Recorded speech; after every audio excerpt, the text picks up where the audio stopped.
pag nakikita kami, kahit na hindi kami parte ng Like of Life, para pa rin kami isang, parte ng family. Kasi tayo yung magkakapsat, sila Tibia. So, sa tagal ng panahon na hindi ako nagsalita, I think the last time na nagsalita ako dito sa harap was nung Days of Miracle Anniversary. Kasi hindi po ako yung representative. So, anong Santa Kakapsat? So, sabi ko there's a reason why na ako yung last, konti naman, so kunin ko na lang. I mean, if kung medyo matagal na, sabihin na ako. Para at least, warning. Diba? Nagpapasalamat po kami sa Light of Life sa pag-invite po sa amin sa kawasang ito at tayo na naman po ay nagkaisang lahat sa kanilang pagdiriwang ng kanilang 21st year founding anniversary. Tayo po ay nagagalak, no? Every time na nagkaka-anniversary tayo nakikita-kita kasi this is the time na nagkakaisa ang bawat isa sa atin at nagkakaroon po tayo ng pagkakataon para maibahagi kung ano po yung ating pagkakaisa, pagmamahal sa lahat. No? Actually, hindi rin po kami nakapag-umpisa ng Abot Sabi, but then naano ko po yung kanina yung tinawag kami. Actually, nabigla pa ako kasi nagawa kanina. So, nakuha ko po yung sinabi niya doon na kukunin ko na lang po yun. Hindi na po ako kukuha doon sa naibigay sa atin na pag-aaral. But then, kukunin ko po yung ibinigay po sa atin kasi napakaganda po ng kanyang mensahe. Hindi lang po sa amin, kundi para po sa ating lahat. Ang sabi po niya dito, yung binigay sa atin, yung sa 1 John. Ang sabi po niya dito is sa 1 John 5:6 po, di ba? 5:6 hanggang 8 ba? 5:2 verse. Akala ko 8. Ito po yung sabi niya. At ito ang pasabing aming narinig sa Kanya at sa inyo'y aming pinabalita na ang Diyos ay ilaw at sa Kanya'y walang anumang kadiliman. Kung sinasabi natin tayo may pakikisama sa Kanya at nagsisilakad tayo sa kadiliman, ay nangagbubulaan tayo hindi tayo nagsisigawa sa katotohanan. Which is true. Na parang sa atin, gumagawa tayo ng ating sariling kabutihan, no? But then, hindi ito nakikita sa paggawa. Hindi natin na ipapakita ito sa paggawa. Do you think yung mga tao makikinig sa atin, maniniwala na tayo ay nananampalataya sa Panginoon? Di ba ang sabi sa banal na kasulatan, ang pananampalatayang walang gawa ay baog at patay. And then, may verse po ako na nabuklat kahapon na nung ako po ay nag-aayuno. Ang ibabasa ko lang po kasi parang there's a similarity yung pagkakabigay ng batlaya sa atin. So, ang sabi po niya dito, basa ko lamang po, parang nalungkot ko na. Sabi niya dito, sa Roma 14, ito po, ang sabi po niya dito, sapagkat dahil dito ay namatay si Kristo at nabuhay ng muli, upang siya'y maging Panginoon ng mga patay at gayon din ng mga buhay.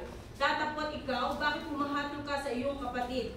At ikaw naman, bakit pinawala ang halaga mo ang iyong kapatid sapagkat tayong lahat ay tatayo sa harapan ng hukuman ng Diyos. Sapagkat nasusulat, sabi niya dito, sapagkat nasusulat, buhay ako, sabi ng Panginoon, sa akin ay ang bawat tuhod ay luluhod at ang bawat dila ay magpapahayag sa Diyos. Which is true.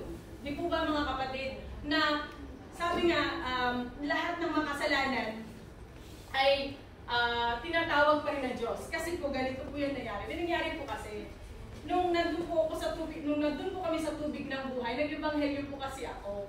And then kasi ito po yung aking own opinion kasi. So sabi ko, merong nagtanong sa akin. Sabi ko, tinanong niya ako na, sabi niya, ate, sabi niya, kapag ba ang isang tao bago mamatay at humingi ng tawad sa Panginoon, mailigtas ba siya? Sabi nung vice president nila, oo, sabi niya, ate hindi. Ano kasi? Hindi, sabi ko. Kasi, yun lang po yung paniniwala ko kasi, parang sa akin kasi, I believe na kapag wala tayong paggawa, paano tayo maliligtas? And then after that session, si Chad, meron pa rin siyang Holy Spirit protector.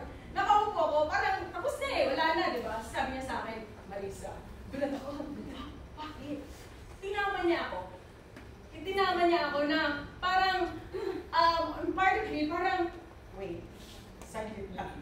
Magkaalaala mo muna. Parang, ako po kasi yung tao pag nakita kita, hindi ako maniniwala agad. Unless, napatunayan ko sa sarili ko. Alam mo yung, isa ako sa mga apostol ni Pablo na pag hindi mo nakita, hindi mo paniniwalaan. Hindi po ba? Kasi doon tayo nahuhulog. Kaya nga ang Diyos ay ilaw. So kapag sa dinadaanan natin, madilim, at ang ilaw, so yun yung holy protector o yun yung spirito na gumagabay sa ating lahat, no? Ang sabi niya sa akin, ang Diyos ay pag-ibig.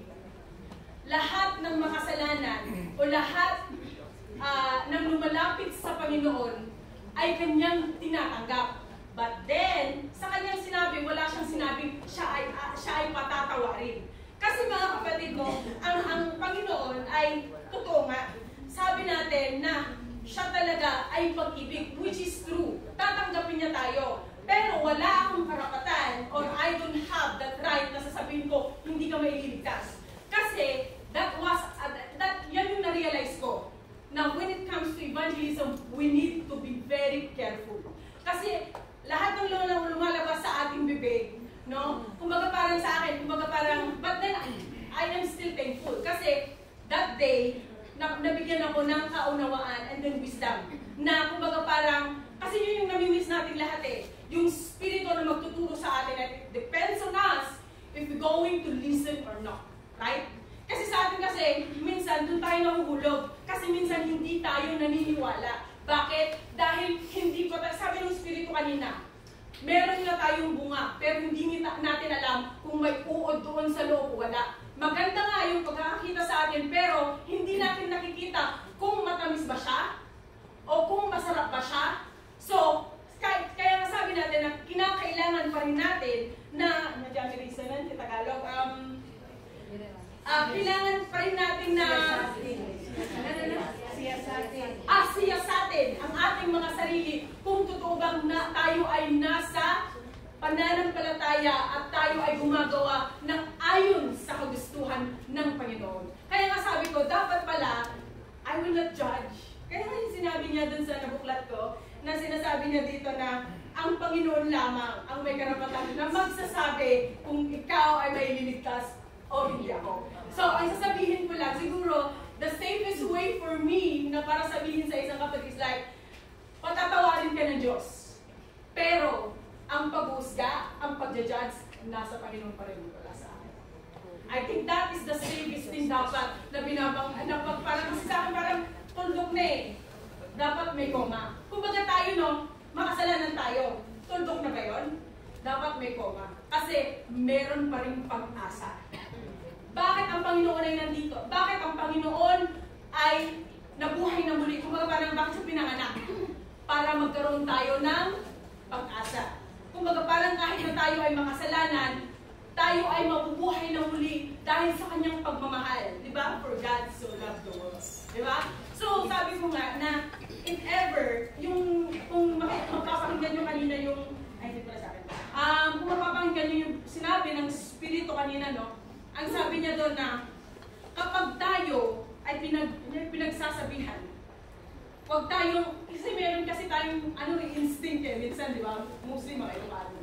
Mga yan, mga warfare.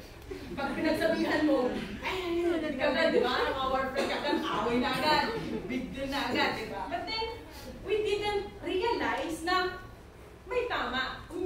Parang malay mo, meron siyang gustong ipahiwatig sa atin na kailangan nating pag-aralan na doon tayo mahuhubog kasi minsan ang alam natin, yun na yun. But then we didn't know, ang espiritismo ay napakalawak.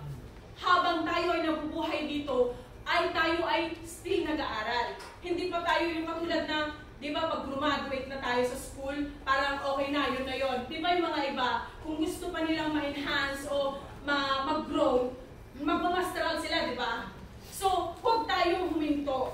Hindi ito yung ating, kumbaga, hanggat tayo ay nandito sa lupa, at tayo ay maghanap at huwag tayong mawala ng pag-asa. Kahit anumang problema dumating sa atin, sa ating tag nito, yung bunggoy, sa ating tayo, kumbaga parang, hindi tayo dito mag-stay ba? Diba? Lahat tayo pupunta doon sa bansa natin na Pilipinas. So, sabi ko nga, tayo na ba? Yes. Last. Ano ba? Last talaga, last. Ito na last. Alam niyo po mga kapatid, no? Minsan kasi, nagkakaroon tayo ng, kumbaga, ano lang, 2 minutes. Nagkakaroon po tayo ng, kumbaga parang nandito tayo, huwag na tayo bigla ng parang pag nandito tayo upang maglingkod sa Panginoon, ibigay po natin yung pinaka